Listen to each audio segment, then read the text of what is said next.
o microfone ao Rodrigo Garcia.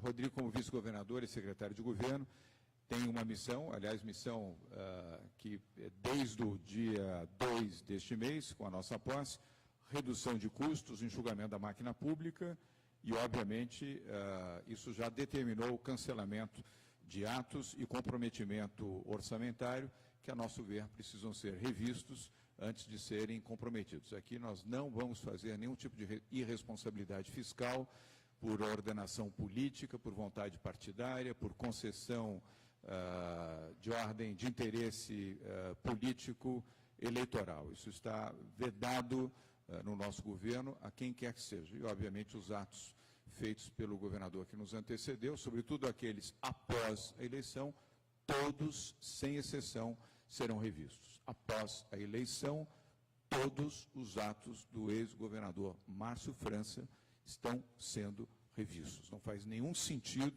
que um governo derrotado na eleição estabeleça comprometimento orçamentário, comprometimento de programas de longo prazo nos últimos 30 dias do seu governo, sem compartilhar com o governo eleito. Esse tipo de irresponsabilidade de gestão não será compartilhado pela nossa gestão, e eu deixo isso muito claro. E o responsável por esta área e pela operação é o nosso vice-governador e secretário de governo, Rodrigo Garcia, quem passa a palavra neste momento. Bom, governador, como o governador já disse a todos, essa semana nós tivemos as primeiras decisões de cancelamento desses atos do governo anterior. Essas decisões foram tomadas com base no decreto assinado no dia 1º de janeiro pelo governador João Dória, e elas embasaram a falta de critério, a falta de orçamento, enfim, para que essas decisões fossem revistas. Essas revisões continuarão nas próximas semanas. Nós temos até a data de 30 de janeiro para encerrar a reavaliação total dos convênios assinados pelo governo anterior.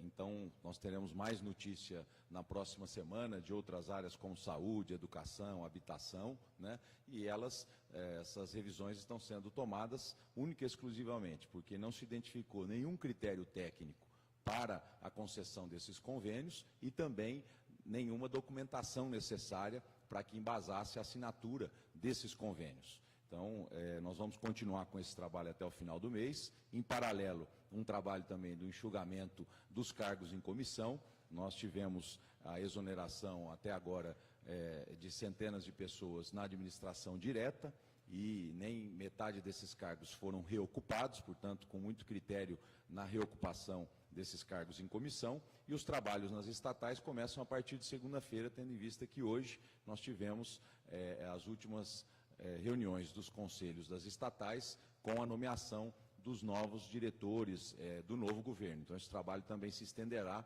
para a administração indireta a partir de segunda-feira. E pretendemos apresentar já no primeiro dia de fevereiro um balanço autorizado pelo governador dos resultados obtidos por todo esse procedimento de enxugamento de gastos da máquina pública. Lembrando que o secretário Meirelles já deixou claro isso na entrevista, que nós herdamos o menor caixa histórico de São Paulo dos últimos 10 anos. E isso vai obrigar o Estado a abrir um decreto de execução orçamentária com contingenciamento. Portanto, a revisão desses atos será fundamental para que os serviços essenciais do Estado continuem funcionando. Nós fomos extremamente isonômicos em todos esses cancelamentos, não olhamos absolutamente nada que não qual o critério utilizado pelo governo anterior para a concessão desses recursos. Então, é um trabalho contínuo que, a partir do fechamento do primeiro mês, o governador João Dória já vai apresentar os primeiros resultados para a população de São Paulo.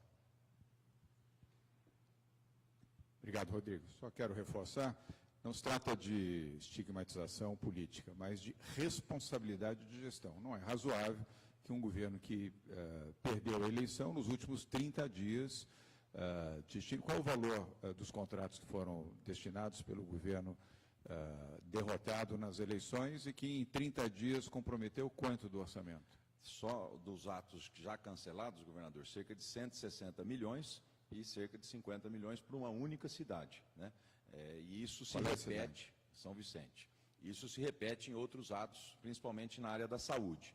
A pergunta é, essa população de 20 e poucas cidades, 30 cidades que tiveram cancelamentos, vai sofrer com a não realização de uma obra? A pergunta é, e as outras 600 cidades que não receberam, né? Então, essa falta de critério é o que chamou mais atenção do governo que assumiu.